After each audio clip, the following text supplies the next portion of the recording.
Mister Dubey, आपको sir candidate भी नहीं मिला इस बार, पता चला रामपुर और आजमगढ़ में चुनाव के लिए कांग्रेस को? हमने तय किया था कि हम लोग संगठनात्मक स्तर पर अपने आप को दृढ़ता से खड़े करेंगे, क्योंकि विधानसभा चुनाव के परिणामों ने हमको इस बात के लिए आगाह किया था। मगर ये जो मैथमेटिक्स परिणामों का लड़ने में डर रही है क्या उत्तर प्रदेश में सर?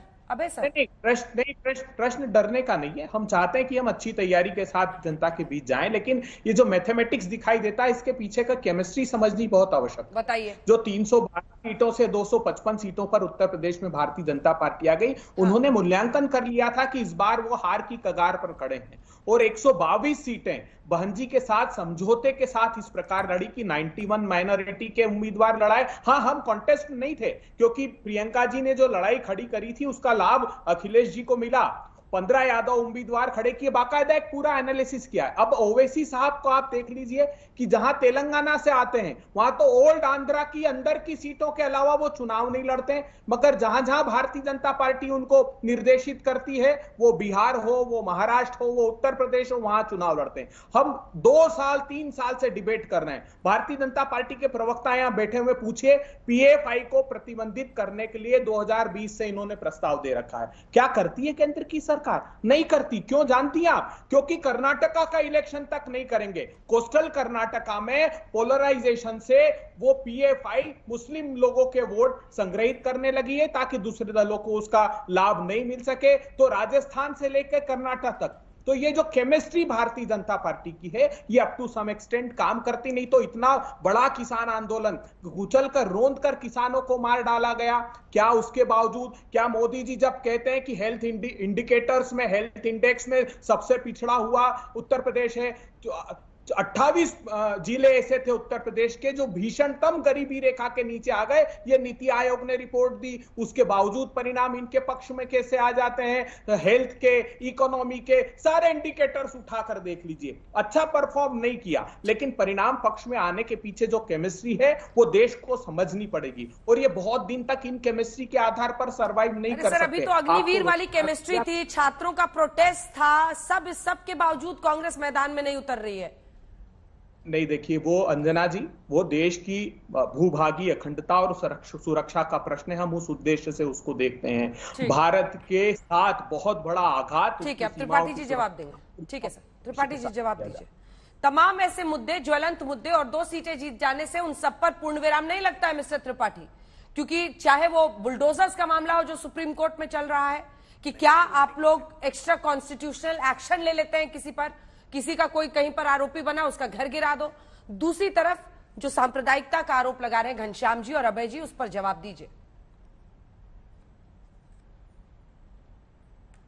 मैं बिल्कुल नहीं मानता कि कोई चुनाव परिणाम सारे मुद्दों को खत्म कर देता है, लेकिन ये मुद्दे उठाने वालों को भी चिंता करनी होगी कि आखिरकार उनके मुद्दों में दम क्यों नहीं है। अभी अभय दुबे जी ने कहा कि सुरक्षा स्वास्थ्य के मसले पर उत्तर प्रदेश पिछड़ा हुआ है।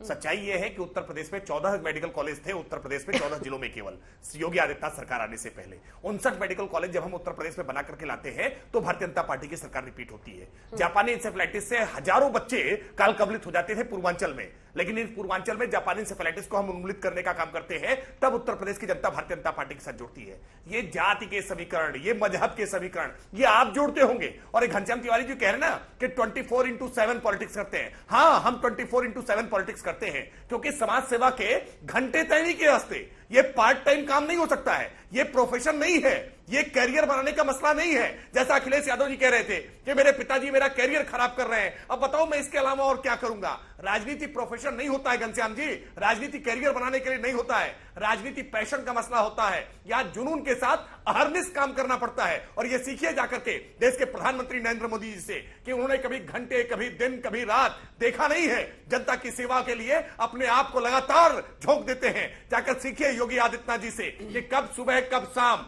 जनता की सेवा के लिए कोई घंटे नहीं होते हैं, लेकिन घर में बैठ करके ट्विटर पर खेलने के लिए जरूर टाइमलाइन आप देखते हैं कि कितने बज के कितने मिनट पर कौन सा ट्वीट किया जाए तो उससे लाभ मिलेगा। लेकिन ट्विटर पॉलिटिक्स से जनता के वोट नहीं मिलते हैं। ये बात आपको आजमगढ़ और रामपुर का उपचुनाव का परिणाम जरूर सिखा रहा है। दोनों का हाथ उठाता कमेंट करने के लिए आप अभी भी प्रशासनिक मशीनरी पर, मीडिया पर दोष मढ़ने का काम करेंगे। खबर आ रही है अखिलेश यादव ने कहा है उपचुनाव में एसपी की हार पर बोला है, मतदान से रोकने के लिए दल बल का दुरुपयोग किया गया, लोकतंत्र का चीरहरण किया गया, लोकतंत्र का चीरहरण किया गया। आप तो स्वागत कर रहे थे घनश्याम जी रिजल्ट का। देखिए, मैंने जो बात मैंने कही, जनादेश का स्वागत करना लाजमी बात है, जनादेश का स्वागत किया जाता है और हम भी जनादेश का स्वागत मैं अब भी कर रहा हूं। जहां तक जिस तरीके से भारतीय जनता पार्टी की सरकार ऑपरेट करती है उसकी तो जिंदा मिसाल है अजय मिश्रा और आशीष मिश्रा ट्रेनी। तो इस सरकार ने कोई ऐसा, या छोड़िए आशीष मिश्रा को, महाराष्ट्र की सरकार देख लीजिए या बिहार में जो हुआ वो देख लीजिए, तो इस सरकार चीजों का दुरुपयोग करती है। कोई ब्रेकिंग न्यूज थोड़ी है, ये तो रोज की खबर है।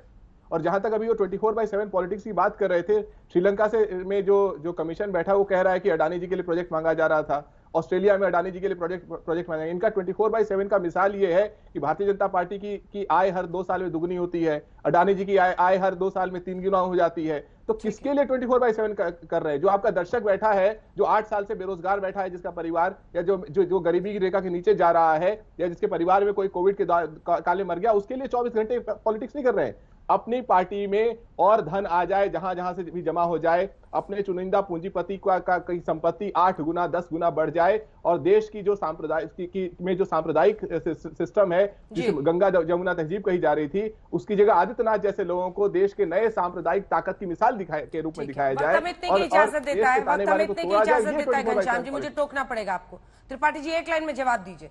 वो सरकार को कटघरे में खड़ा कर रहे हैं, एक लाइन में जवाब।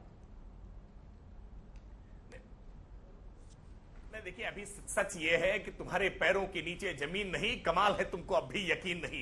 यार, सच को स्वीकार करिए, जनता के जनादेश को स्वीकार करिए और इस सवाल का जवाब ढूंढिएगा घनश्याम जी कि अखिलेश जी आजमगढ़ और रामपुर क्यों नहीं गए।